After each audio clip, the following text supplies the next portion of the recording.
Et on se retrouve en direct pour le chrono CAC et on va constater que le CAC 40 justement a ouvert avec une forte chute, moins 1,1%. On va en parler avec vous, Mathieu Serron. Bonjour. Bonjour Adeline, bonjour à tous.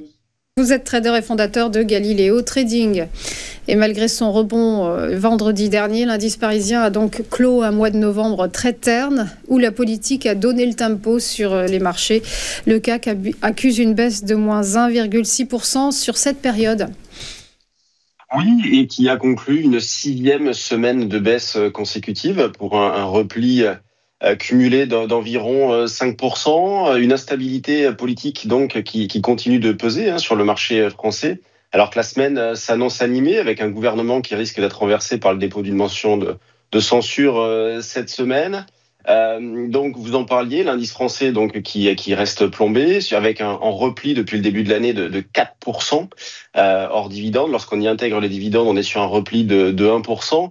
À titre de comparaison, pendant ce temps-là, vous avez le DAX qui est en hausse de 17%.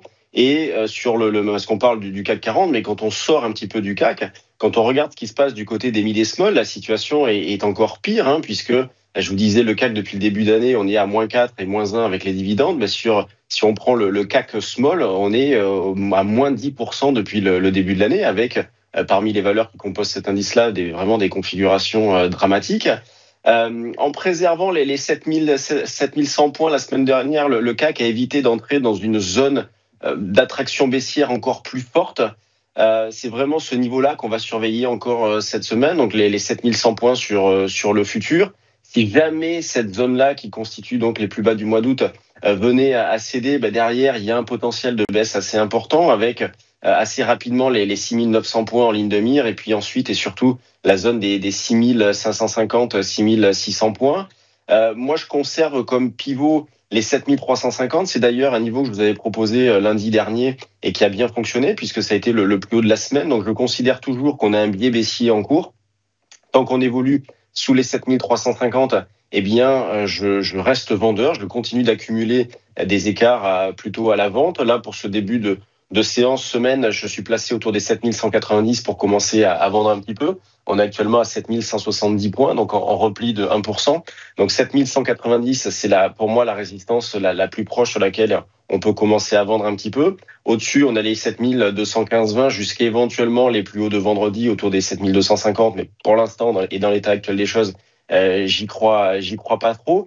Moi, ce que je fais beaucoup en ce moment, c'est un arbitrage entre le CAC et le DAX. Je vous disais, le DAX qui surperforme largement l'indice français depuis le début de l'année. Et le DAX reste bien orienté à proximité de ses plus hauts. Parce que, vous voyez, en toile de fond, évidemment, il y a une instabilité politique en France qui pose problème. Mais dans le pipe, on a quand même des choses assez positives à venir, je pense, avec des baisses de taux aussi bien du côté américain que du côté européen à venir. Et puis des petits signes, on va dire, d'apaisement en ce qui concerne le conflit entre l'Ukraine et la Russie. En témoignent les déclarations vendredi du président ukrainien qui est prêt à faire des concessions territoriales. Donc, vous voyez, ces petites annonces-là ont été un petit catalyseur de fin de séance vendredi et ont provoqué une hausse sur les marchés. Donc, tout espoir n'est pas perdu. Alors, sur le CAC, c'est sûr que pardonnez-moi l'expression, c'est un peu mal barré, mais en tout cas, faire un arbitrage comme ça entre le CAC et le DAX en jouant une surperformance de l'indice allemand, moi, me paraît judicieux. Et on surveillera également la réaction de Stellantis. Là, Stellantis est actuellement en repli de 5,70% après l'annonce de la démission ou licenciement, c'est pas très clair, de Carlos Tavares annoncé ce week-end. Donc, vous voyez, plein de petites choses comme ça à intégrer au sein des marchés, mais avec toujours en toile de fond. Et vraiment, l'élément central en ce moment, c'est l'instabilité politique. Merci beaucoup pour votre décryptage, Mathieu Serron, et belle journée à vous. À suivre, les valeurs qui bougent, ce sont les market movers. À tout de suite.